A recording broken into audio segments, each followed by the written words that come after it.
Homesick by Jean Fritz. In my father's study there was a large globe with all the countries of the world running around it. I could put my finger on the exact spot where I was and had been ever since I'd been born. And I was on the wrong side of the globe. I was in China in a city named Hangzhou, a dot on a crooked line that seemed to break the country right in two. The line was really the Yangtze River, but who would know by looking at a map what the Yangtze River really was? Orange, brown, muddy, mustard colored, and wide, wide, wide, with a river smell that was old and came all the way up from the bottom. Sometimes old women knelt on the river bank, begging the river god to return a son or grandson who may have drowned. They would wail and beat the earth to make the river god pay attention. But I knew how busy the river god must be. All those people on the Yangtze River, coolies hauling water, women washing clothes, houseboats swarming with old people and young, chickens and pigs, big crooked sail junks with eyes painted on their prows so they could see where they were going. I loved the Yangtze River, but of course I belonged on the other side of the world in America with my grandmother. 25 fluffy little yellow chicks hatched from our eggs today, my grandmother wrote. I wrote my grandmother that I had watched a Chinese magician swallow 3 yards of fire. The trouble with living on the wrong side of the world was that I didn't feel like a real American. For instance, I could never be president of the United States. I didn't want to be president. I wanted to be a writer. Still, why should there be a law saying that only a person born in the United States could be president? It was as if I wouldn't be American enough. Actually, I was American every minute of the day, especially during the school hours. I went to a British school, and every morning we sang God Save the King. Of course, the British children love singing about their gracious king. Ian Forbes stuck out his chest and sang as if he were saving the king all by himself.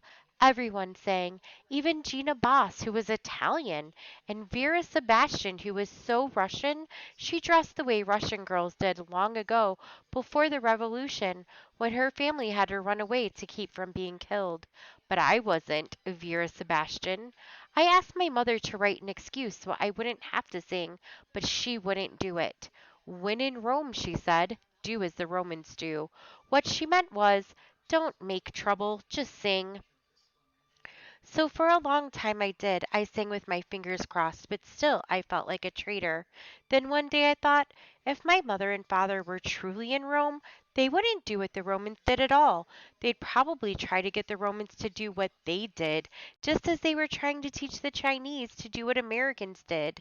My mother even gave classes in American manners. So that day I quit singing. I kept my mouth locked tight against the King of England. Our teacher, Miss Williams, didn't notice at first. She stood in front of the room, using a ruler for a baton, striking each syllable so hard it was as if she were making up for the time she had nothing to strike. Miss Williams was pinch-faced and bossy. Sometimes I wondered what had ever made her come to China. Maybe to try and catch a husband, my mother said. A husband? Miss Williams? Make him victorious, the class sang, and it was on the strike of Vic that Miss Williams noticed. Her eyes lighted on my mouth, and when we sat down she pointed her ruler at me. Is there something wrong with your voice today, Jean? She asked. No, Miss Williams. You weren't singing. No, Miss Williams, it is not my national anthem. It is the national anthem we sing here, she snapped. You have always sung. Even Vera sings it. I looked at Vera with the big blue bow tied on the top of her head. Usually I felt sorry for her, but not today. At recess, I might even untie that bow, I thought. Just give it a yank. But if I'd been smart, I wouldn't have been looking at Vera. I would have been looking at Ian Forbes, and I would have known that no matter what Miss Williams said, I wasn't through with the King of England. Recess at the British school was nothing I looked forward to.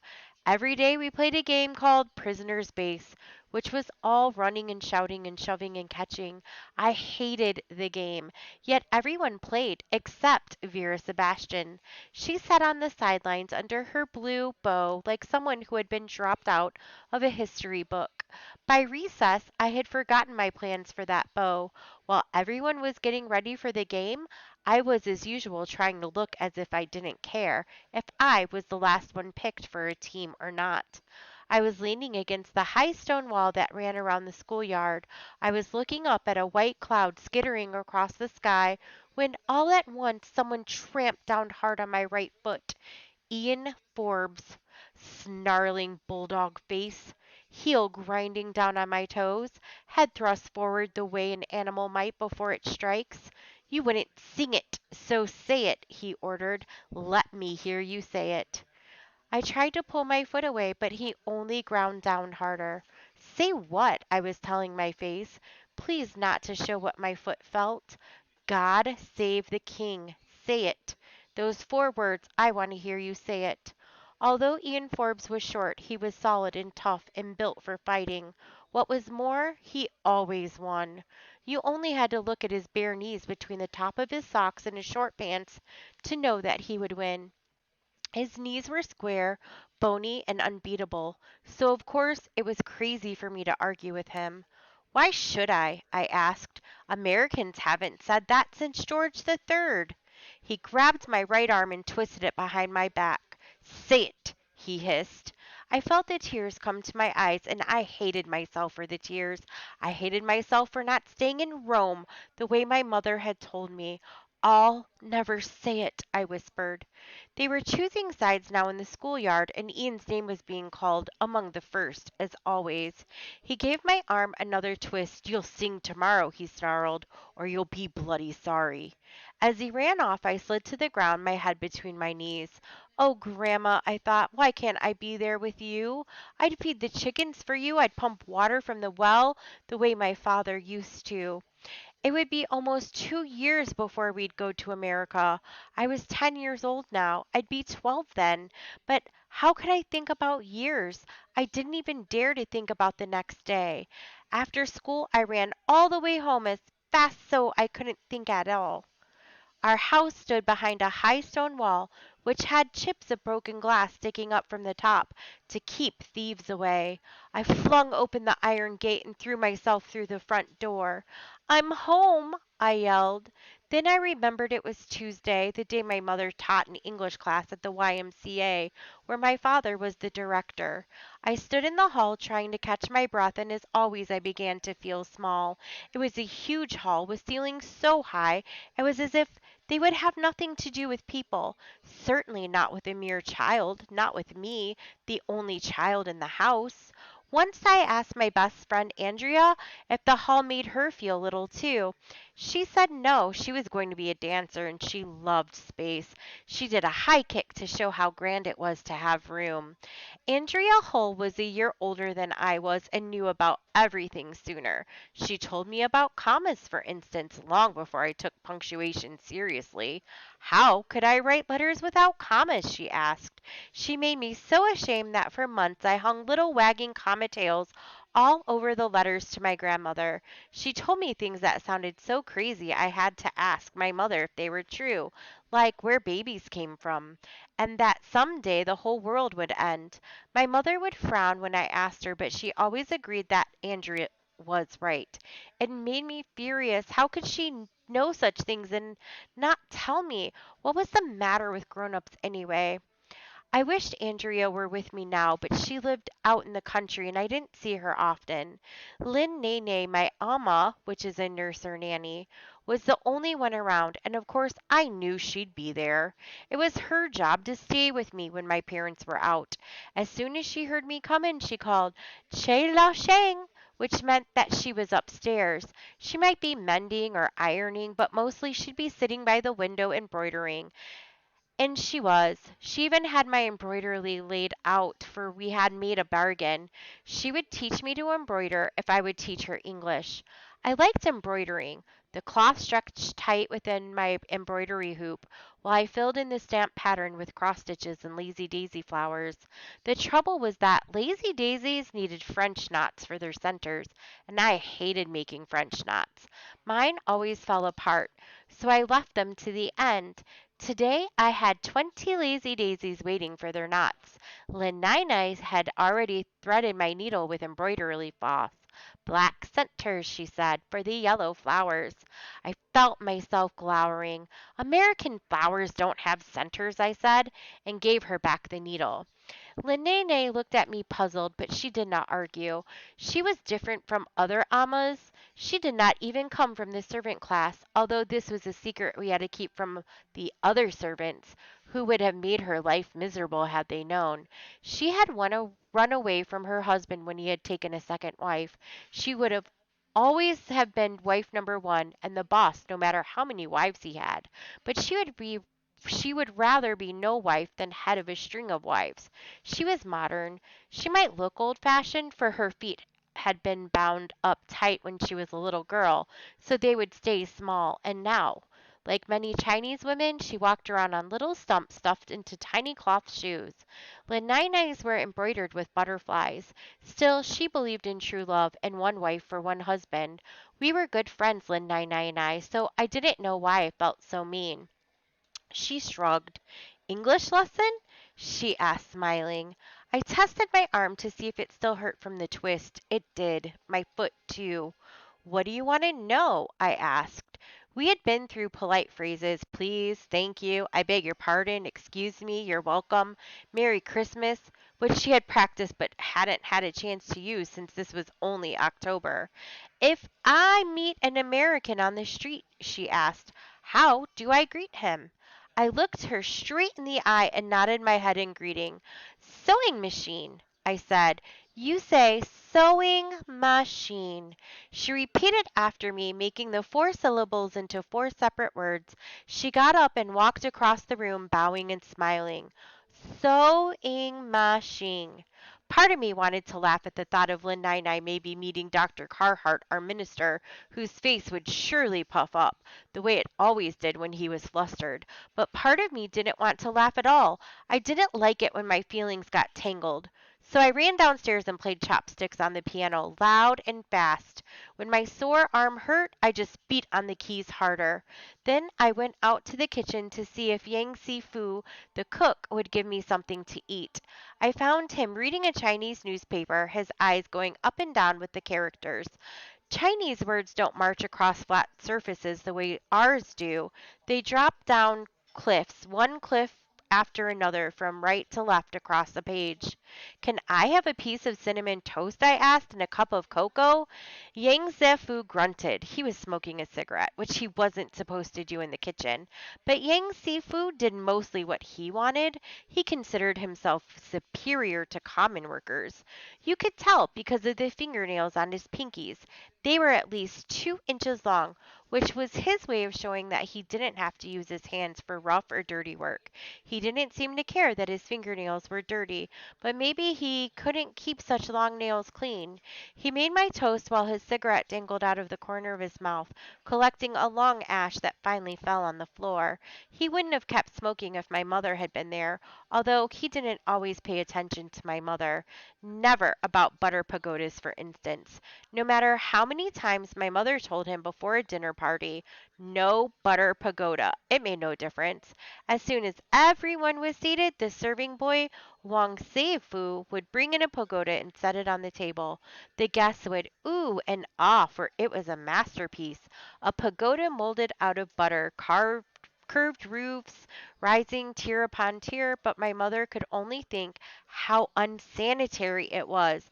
For of course Yang Su Fu had molded the butter with his hands and carved the decorations with one of his long fingernails. Still, we always used the butter, for if my mother sent it back to the kitchen, Yang Su Fu would lose face and quit. When my toast and cocoa were ready, I took them upstairs to my room, the blue room, and while I ate, I began Sarah Crew again. Now there was a girl, I thought, who was worth crying over. I wasn't going to think about myself or Ian Forbes or The next day, I wasn't.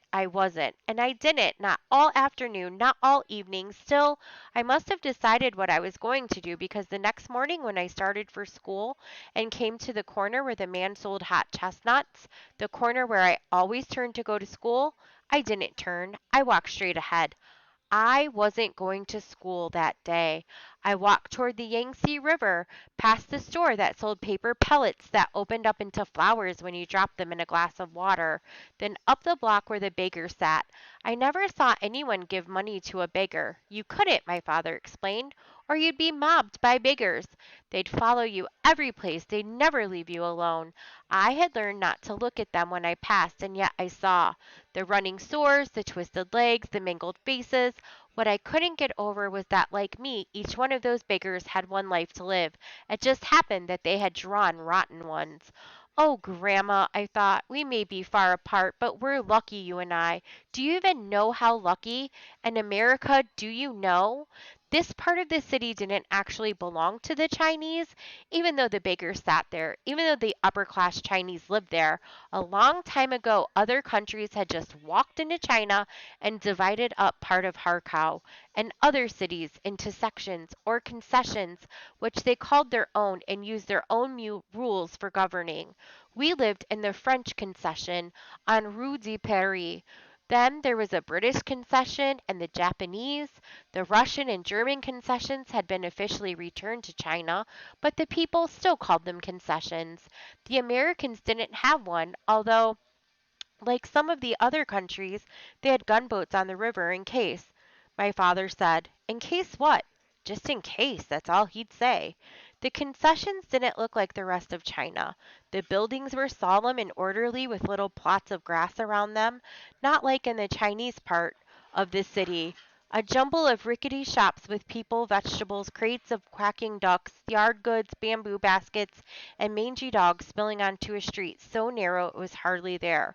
The grandest street in Hankow was the Bund, which ran beside the Yangtze River. When I came to it after passing the beggars, I looked to my left and saw the American flag flying over the American consulate building.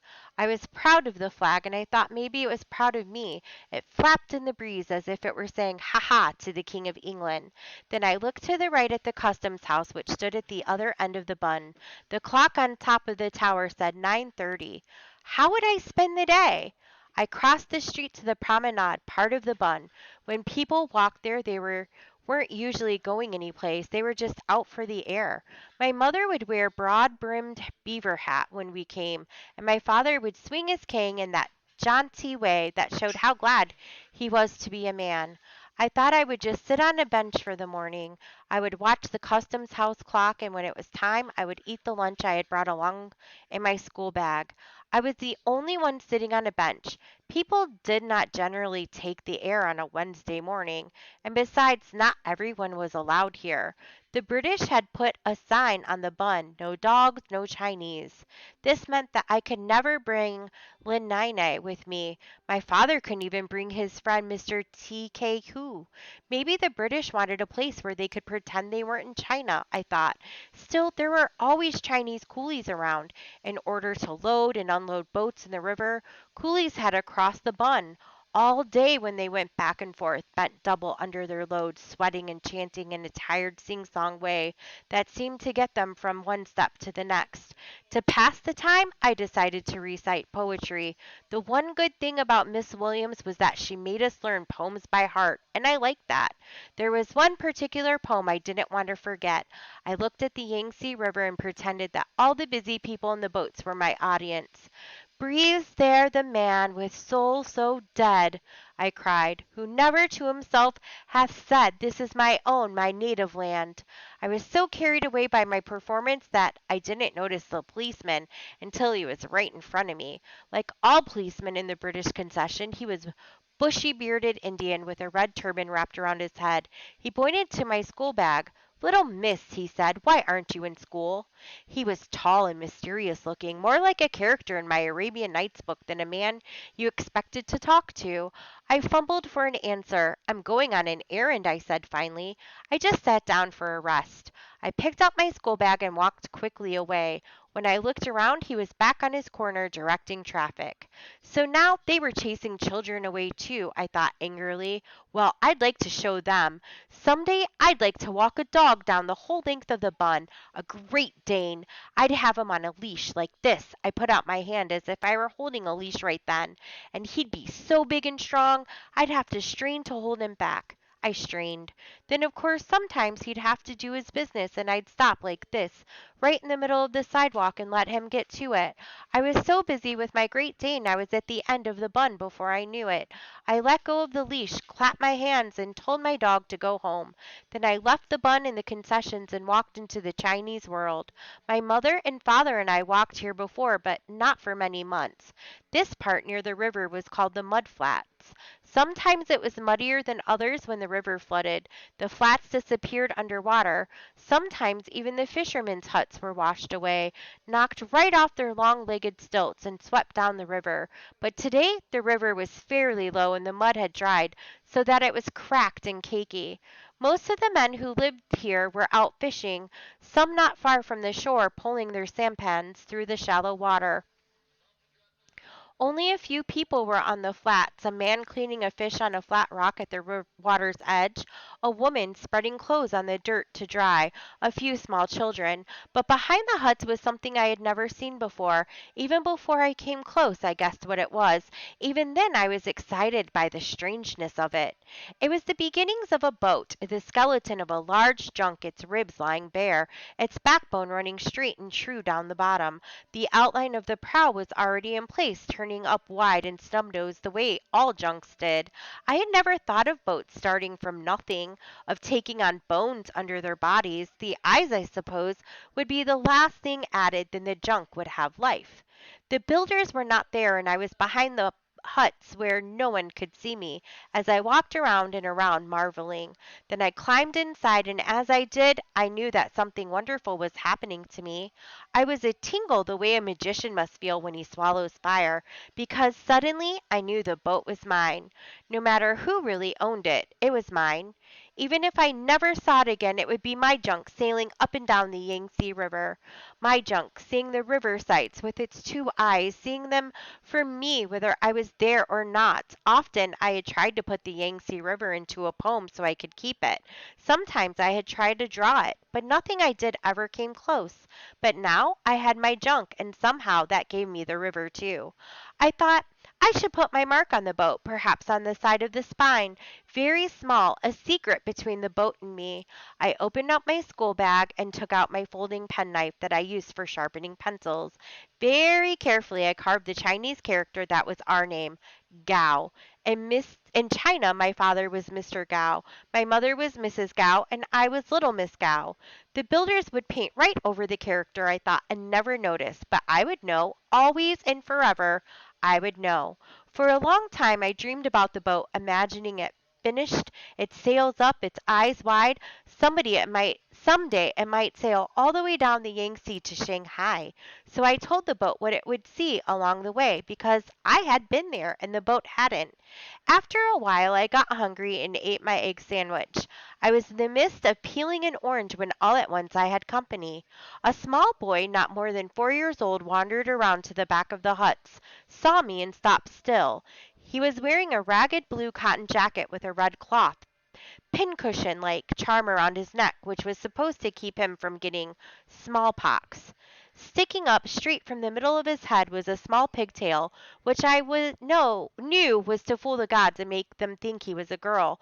Gods didn't bother much with girls. It was the boys that were important in China. The weather was still warm, so he wore no pants, nothing below the waist. Most small boys went around like this so that when they had to go, they could just let loose and go. He walked slowly up to the boat, stared at me, and then nodded as if he'd already guessed what I was.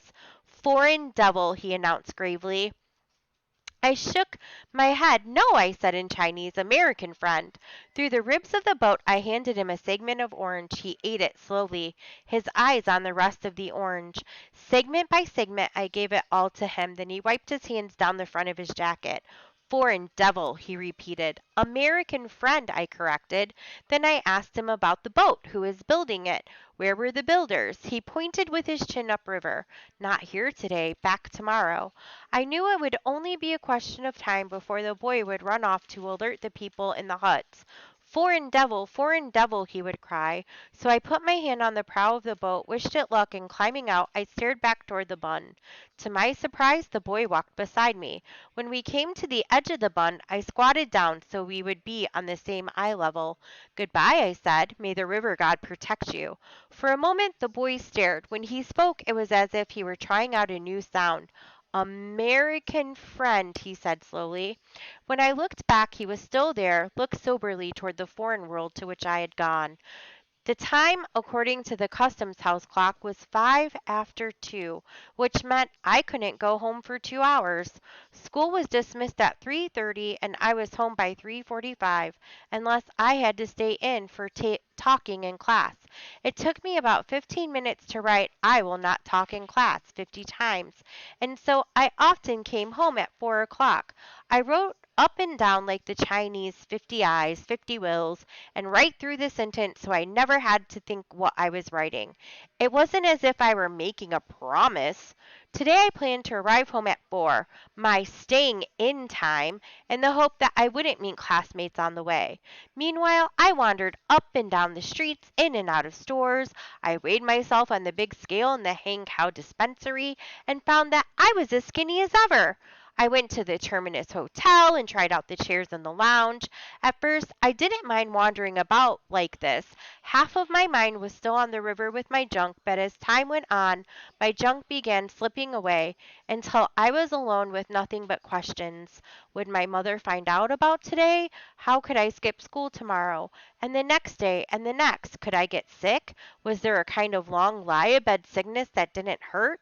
I arrived at 4 just as I had planned, opened the door and called out, "I'm home," cheery like and normal. But I was scarcely in the house before Lenina ran to me from one side of the hall and my mother from the other. "Are you all right? Are you all right?" Lenina felt my arms as if she expected them to be broken. My mother's face was white. "What happened?" she asked. Then I looked through the open door into the living room and saw Miss Williams sitting there. She had beaten me home and asked about my absence, which of course had scared everyone. But now my mother could see that I was in one piece, and for some reason this seemed to make her mad. She took me by the hand and led me into the living room. "Miss Williams said you weren't in school," she said. "Why was that?" I hung my head just the way cowards do in books. My mother dropped my hand. "Jean will be in school tomorrow," she said firmly. She walked Miss Williams to the door. "Thank you for stopping by." Miss Williams looked satisfied in her mean pinched way. "Well," she said, "ta-ta." She always said ta-ta instead of goodbye. Chicken language, it sounded like. As soon as Miss Williams was gone and my mother was sitting down again, I burst into tears.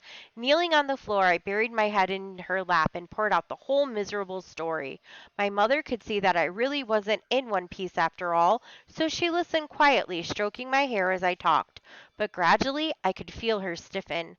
I knew she was remembering that she was a mother. "You better go up to your room," she said, "and think things over. We'll talk about it after supper." I flung myself on my bed. What was there to think? Earlier I went to school and got beaten up, or I quit. After supper, I explained to my mother and father how simple it was. I could stay at home and my mother could teach me, the way Andrea's mother taught her. Maybe I could even go to Andrea's house and study with her. My mother shook her head. Yes, it was simple, she agreed. I could go back to the British school, be sensible, and start singing about the king again. I clutched the edge of the table. Couldn't she understand? I couldn't turn back now. It was too late. So far, my father had not said a word. He was leaning back, teetering on the two hind legs of his chair, the way he always did after a meal, the way that drove my mother crazy.